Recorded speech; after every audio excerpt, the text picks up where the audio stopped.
1 পাউন্ডের মধ্যে এই ধরনের সিম্পল কেকগুলো খুবই সুন্দর। যারা নতুন বেকিং কাজ করেন তারা কিন্তু এই ধরনের সিম্পল ডেকোরেশন করে অনেক সুন্দর সুন্দর কেকগুলো তৈরি করতে পারবেন। এই ধরনের কেকগুলো করতে আমার অনেক বেশি ভালো লাগে, কারণ এই ধরনের কেক করতে কোনো ঝামেলাই নেই। আর এই কেকের ডেকোরেশনটা এত সহজ যে একদম নতুন বেকিং কাজ শিখেছেন সেও খুব সহজে পেরে যাবেন। তো আজকে দেখাচ্ছি আমি 1 পাউন্ড কেকের মধ্যে একটা ডেকোরেশন। এটা ছিল ভ্যানিলা স্পঞ্জ কেক, আর এটা আমি 10 ইঞ্চি রাউন্ড বোর্ডের উপরে সেট করে নিচ্ছি।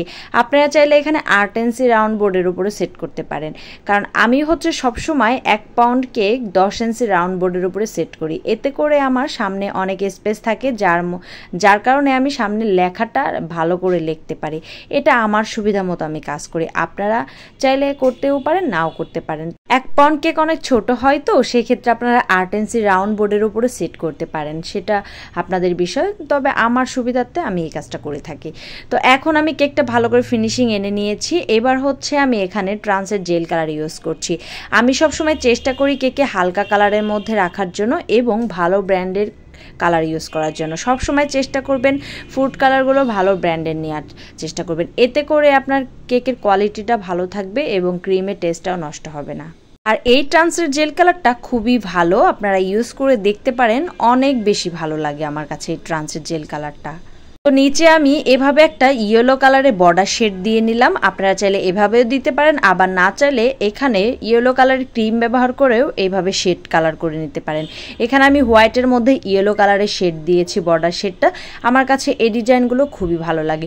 উপরে আমি এই শেডটা করে নিচ্ছি। আপনারা চাইলে এই শেডটা চামচ দিয়েও করতে পারেন, আবার নাইফ দিয়েও করতে পারেন। আমি সবসময় নাইফ দিয়েই করে থাকি। এই শেডটা করলে যে কোনো কেকেই অনেক সুন্দর ডেকোরেশনের লুকটা সুন্দর চলে আসে।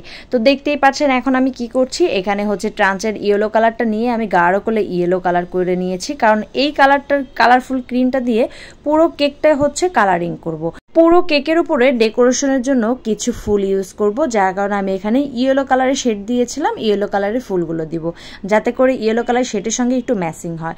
0 সাইজের স্টার নজেল দেখিয়ে দিলাম। এই 0 সাইজের স্টার নজেল দিয়ে আমি এই ডেকোরেশনটা করব। আপনারা চাইলে এখানে 2B, 6B, 1M, 2M এইগুলো নজেল দিয়ে কাজ করতে পারেন। তো আমি এখানে 0 সাইজের নজেল দিয়ে কাজ করছি একটাই কারণ, এই 0 সাইজের নজেলের কাজটা খুবই ছোট ছোট ফুল হয়।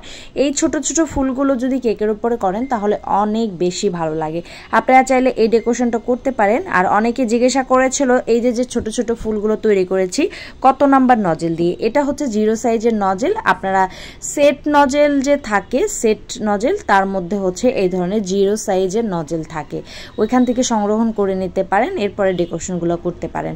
তো এরপর আমি কিছু হোয়াইট কালারের সুগার বল ইউজ করছি। এই বলগুলো খাওয়া যাবে, এটা নন এডিবল না, এটা এডিবল। কেকের উপরে সামান্য পরিমাণে সুগার বল দিয়ে দিলেও কিন্তু অনেক সুন্দর দেখায়। তো এখানে আমি কিছু কেকের সঙ্গে একটু ম্যাচিং করার চেষ্টা করেছিলাম, বাট ততটা ম্যাচিংও হয়নি। তবে এই বাটারফ্লাইগুলো প্রিন্ট করা, আমি প্রিন্ট করে বাসায় কেটে সাইজ করে নেই। এই বাটারফ্লাইগুলো সবসময় আমি চেষ্টা করি যে কোনো জিনিস প্রিন্ট করে এনে তারপরে কেটে সাইজ করে নেই। তো এই বাটারফ্লাইগুলো কেকের উপরে দিলে অনেক বেশি সুন্দর দেখায়। আপনারা চাইলে এই বাটারফ্লাইগুলো প্রিন্ট করে এনে বাসায় কেটে দেন আপনারা এভাবে সেট করে নিতে পারেন। আমার কাছে তো খুবই ভালো লাগে। ফাইনালি এই কেকটা সিম্পলের মধ্যে খুবই চমৎকার ছিল। আর কালারটা তো দেখতেই পারছেন মাশাআল্লাহ কতটা সুন্দর এসেছে। আর ট্রান্সের জেল কালার ইউজ করলে সুন্দর কালার আসে। ধন্যবাদ সবাইকে।